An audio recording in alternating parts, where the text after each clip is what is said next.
आला होय तुम्ही? होय आलो बघ.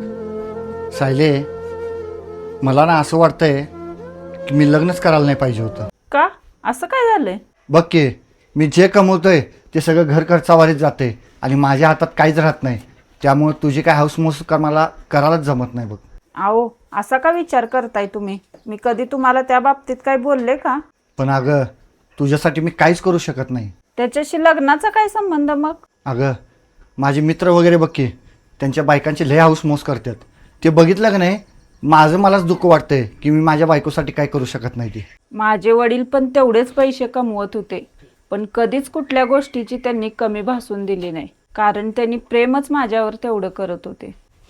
मम्मी घरला चल की मला लय भूक लागल्या. चल बाळ, आपण जाऊया. मम्मी कामात आहे ना. हा, तू काय म्हणत होतीस? तर मी हे सांगत होते की तुम्ही माझी आणि आपल्या मुलांची एवढी काळजी घेताय की तुम्ही किती कमवताय या गोष्टीचा काही फरकच पडत नाही.